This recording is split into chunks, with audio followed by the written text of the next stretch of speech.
दोस्तों, भारत को संतों की भूमि कहा जाता है। पुराने टाइम से ही संतों के ज्ञान पर हमें आज भी गर्व होता है। लेकिन आज हमारे देश में कुछ ऐसे बाबा आ गए हैं जिन्होंने पुराने संतों के कमाए गए नाम को अपने फायदे के लिए इस्तेमाल करना शुरू कर दिया है। पैसों के लालच और हवस को पूरा करने के पीछे इन बाबाओं ने न सिर्फ लोगों को बेवकूफ बनाया, बल्कि एक ऐसा सिस्टम तैयार किया जिसकी बदौलत एक लंबे समय तक ये जनता और पुलिस से बचे रहे। आज हम आपको बताने जा रहे हैं ऐसे ही 7 बाबाओं के बारे में जिनका एक चेहरा तो उन्हें भगवान का सबसे बड़ा भक्त बना देता है, लेकिन इन्हीं का एक दूसरा चेहरा भी है जिसमें ये हवस के पुजारी बने फिरते हैं।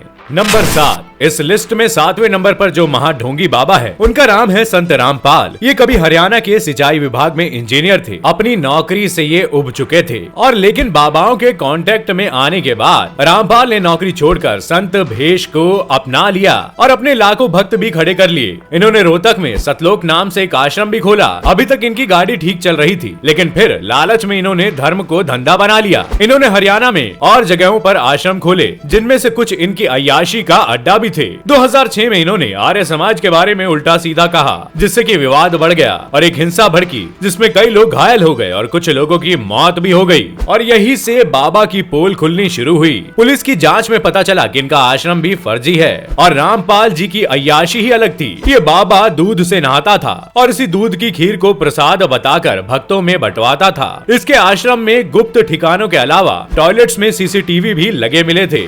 नंबर 6, अब हम आपको एक ऐसे बाबा के बारे में बताने जा रहे हैं जिन्हें डिस्को बाबा के नाम से जाना जाता है।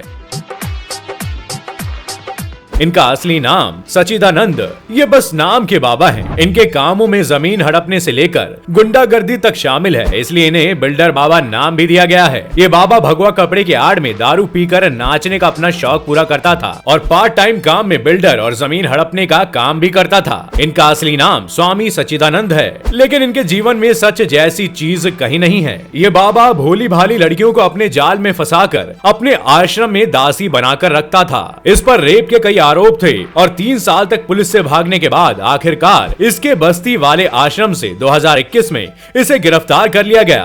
नंबर 5, अब जिस बाबा के बारे में हम बताने जा रहे हैं वो बाबा है या कोई रहस्य किसी को नहीं पता। एक टाइम था जब बाबा आसाराम का सिक्का चलता था और बड़े बड़े पॉलिटिशियन भी इनके आगे मत्था टेकते थे। इन्हें एक संत के रूप में देखा जाता था, लेकिन इन पर लूट, रेप, जमीन हड़पने और मर्डर के आरोप लगे, जिसके बाद इनकी सच्चाई लोगों के सामने आई। बताया जाता है कि इनकी ठरक इतनी थी कि ये तीनों टाइम अलग अलग लड़कियों के साथ सोते थे। जब इनके बारे में सख्ती से पूछताछ हुई तो सीबीआई भी शॉक्ड रह गई। दरअसल बाबा ने अपने आश्रम में एक पूरा अय्याशी का अड्डा बना रखा था, जहां वो अपना खाली टाइम बिताते थे। फिलहाल लंबे कोर्ट ट्रायल के बाद आसाराम पूरे 20 साल की सजा पाकर जेल में है और फिर भी खुद को निर्दोष बता रहे हैं। लेकिन हैरानी इस बात से होती है कि आज भी इस बाबा के कई भक्त हैं जो कोर्ट के फैसले को गलत बताते हैं और जब देखो तब उनके लिए प्रोटेस्ट भी करते रहते हैं। नंबर 4,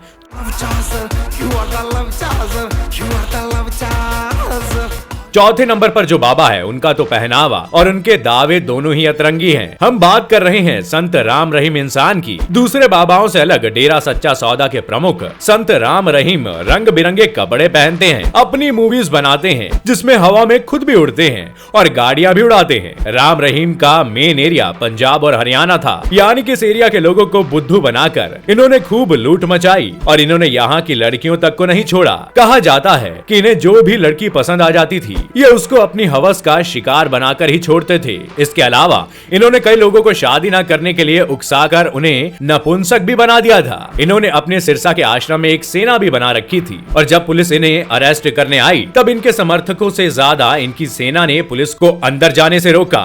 नंबर 3, तीसरे नंबर पर आसाराम के ही बेटे नारायण स्वामी आते हैं। बाप नंबरी तो बेटा 10 नंबरी की तरह ही नारायण स्वामी भी आसाराम के नक्शे कदम पर है। जिस तरह से आसाराम पर कई संगीन आरोप लगे हुए हैं, उसी तरह से नारायण साय भी हर आरोप अपने ऊपर लगवा चुके हैं। इनके ऊपर काले धन को छिपाने, अवैध संपत्ति को रखने और रेप जैसे कई संगीन आरोप लग चुके हैं। यही नहीं, इनकी खुद की पत्नी ने भी इनके खिलाफ शिकायत दर्ज कराई है। उनका कहना है कि नारायण साई के कई सारी महिलाओं के साथ नाजायज संबंध थे, यानी कि ये कोई संत नहीं बल्कि संत के भेष में बहुत बड़े अय्याश हैं जिन्हें जेल भेजने में ही भलाई है। नंबर 2, अब हम जिसके बारे में बताने आपको जा रहे हैं उनके काले चिट्ठों पर किताब लिखी जा सकती है। इनका नाम है श्रीमत सारथी देव। इन्हें उड़ीसा में सारथी बाबा भी कहा जाता था और इनकी लाखों की संख्या में भक्त थे। लेकिन इनकी सारी पोल पट्टी तब खुल गई जब उड़ीसा के एक लोकल चैनल ने इनका स्टिंग ऑपरेशन कर भांडा फोड़ कर दिया। इस चैनल ने इस ढोंगी बाबा को एक लग्जरी होटल में पकड़ा जब ये बहुत कम उम्र की लड़की के साथ रंगरलिया मना रहे थे। यहाँ पर ये बाबा टी शर्ट और पैंट पहनकर बैठा था। बाद में जब पुलिस का प्रेशर बढ़ा तो इसे अरेस्ट कर लिया गया। बाद में इसके और भी भांडे फूटे और लोगों के बीच इसकी सच्चाई पहुंची और ये नाचने वाला बाबा का पर्दाफाश हो गया। नंबर एक पर इस बाबा के कर्तव्य ही निराले हैं। इनका नाम है नित्यानंद, जिन्हें आपने आइंस्टाइन को चैलेंज करने वाली वीडियो में जरूर देखा होगा। And universe has no choice. Simply it has to follow me.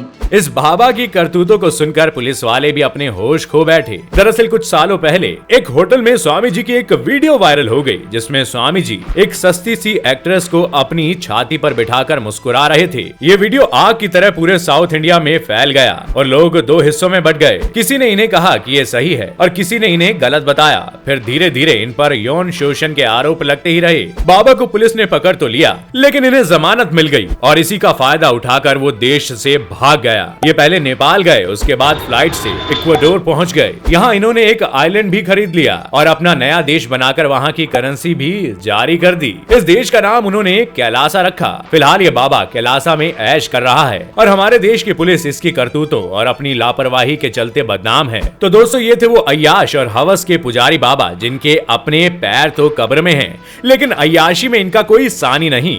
बाबाओं के ये काले चेहरे सिर्फ इतने ही नहीं हैं, बल्कि कई ऐसे बाबा हैं जिन्हें पुलिस आज तक नहीं पकड़ पाई है और ये अभी भी ना सिर्फ लोगों को लूट रहे हैं बल्कि संतों की हमारी इस पवित्र भूमि में संतों का ही अपमान कर रहे हैं। आपको भी अगर ऐसे ही किसी अय्याश बाबा के बारे में पता हो तो हमें कमेंट करके जरूर बताइएगा। वीडियो पसंद आया तो वीडियो को लाइक और शेयर करना ना भूलें और अगर आप चैनल पर नए हैं तो चैनल को सब्सक्राइब जरूर करें। हम फिर लेकर आएंगे ऐसी ही चौंकाने वाली बातें एक नए एपिसोड में। तब तक के लिए अलविदा।